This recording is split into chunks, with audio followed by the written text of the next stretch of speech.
Assalamualaikum warahmatullahi wabarakatuh. Alhamdulillahirrabbilalamin. Wassalatu wassalamu ala asrafil anbiya'i mursalin wa ala alihi washabihi rasulillahi ajmain. Amma ba'du. Yang saya hormati Ibu Dr. Neni Mahyudin SPD MPD selaku dosen pengampu mata kuliah Neuroscience. Baik, perkenalkan saya Fonia Ade dengan NIM 22022189. Pertama-tama marilah kita panjatkan puji syukur kita terhadap Allah Subhanahu wa taala yang mana telah memberikan kita kesempatan, kesehatan dan kenikmatan. Dan tak lupa pula beriring salam kita limpahkan kepada junjungan kita Nabi besar yakni Nabi Muhammad SAW. Baik, di sini saya akan membahas tentang neuroanatomi dan struktur otak. Poin pertama yaitu tentang otak. Otak adalah sebuah organ yang berada di kepala sebagai pengendali semua fungsi tubuh manusia, termasuk mengendalikan pergerakan, perasaan, sensasi, dan pikiran. Otak juga membuat manusia bisa berpikir dan memecahkan masalah. Menurut para ahli, otak merupakan salah satu organ terpenting dalam tubuh manusia. Perasaan, pemikiran, perkataan, dan segala aktivitas tubuh yang bersifat rohani maupun jasmani, semuanya berpusat pada otak. Struktur pada otak dibagi menjadi 3 bagian, yaitu yang pertama komposisi makro otak, hemisfer, dan lobus. Apa yang dimaksud dengan komposisi makro otak dapat kita lihat pada gambar tersebut. Apa yang dimaksud dengan hemisfer yaitu adalah 2 sisi simetris yang membagi otak besar. Hemisfer ini biasanya disebut juga belahan otak. Hemisfer ini terdiri dari bagian kiri dan kanan. Yang ketiga adalah tentang lobus. Apa yang dimaksud dengan lobus? Lobus adalah bagian korteks cerebri yang terletak di belakang dan berhubungan dengan penafsiran rangsangan visual. B. Sel saraf. Sel saraf merupakan atau biasa disebut dengan neuron, adalah unit kerja sistem saraf pusat. Terdiri dari 12 nervus kranial, semua nervus spinal, dan cabangnya. Fungsinya sebagai penghantar informasi berupa rangsangan atau impuls. Dengan adanya sel-sel saraf ini, baik organ maupun sistem gerak bisa memberikan respons sebagaimana mestinya.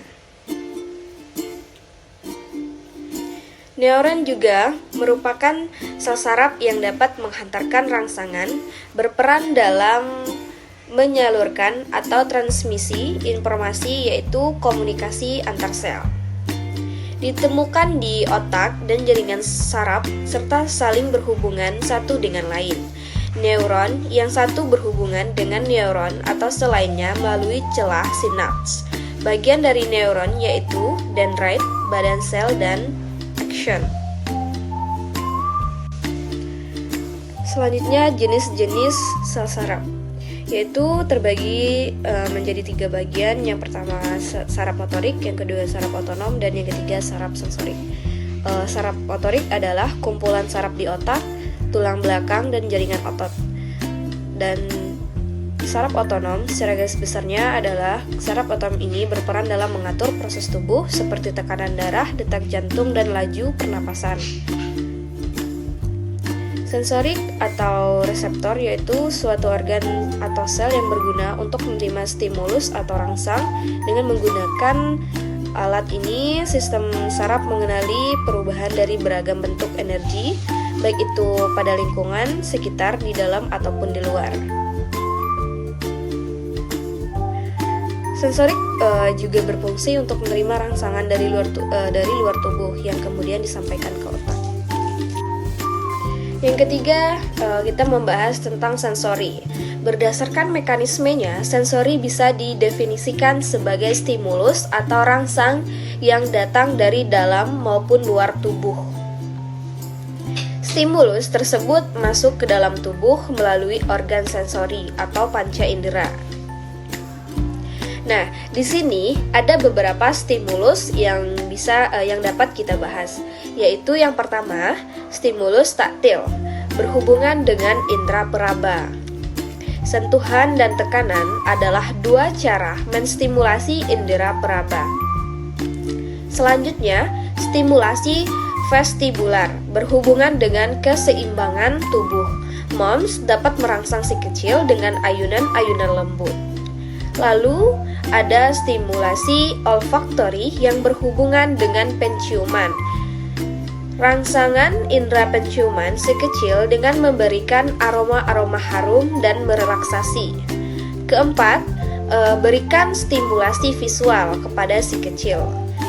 Stimulasi ini berhubungan dengan rangsangan pada indera penglihatan, seperti memperkenalkan si kecil pada warna dan sebagainya. Kelima, berikan stimulasi auditori, yaitu stimulasi yang berhubungan dengan rangsangan pada indera pendengaran. Misalnya, MOMS bisa mengajaknya berbicara dengan suara lembut dan sebagainya. Terakhir kesimpulan. Dapat disimpulkan bahwa di sini MOMS atau orang tua dan guru harus bisa mengetahui karakteristik pada anak usia dini. Jika MOMS tidak mengetahui ini, maka akan ada banyak masalah yang ditemui, terutama dalam hal stimulasi, yang kemungkinan gagal. Stimulasi yang dimaksud adalah bagaimana membuat otak pada anak usia dini ini memiliki banyaknya jaringan. Pentingnya stimulasi ini untuk membantu merangsang otak anak sehingga dapat meningkatkan kecerdasannya. Baik, hanya itu yang dapat saya sampaikan pada pembahasan materi ini. Kurang dan lebih saya mohon maaf karena lebihnya kesempurnaan itu hanya milik Allah semata dan kekurangan itu datang pada saya sendiri. Saya akhiri dengan wabillahi taufiq wal hidayah. Wassalamualaikum warahmatullahi wabarakatuh. Peggy PAUD Jaya.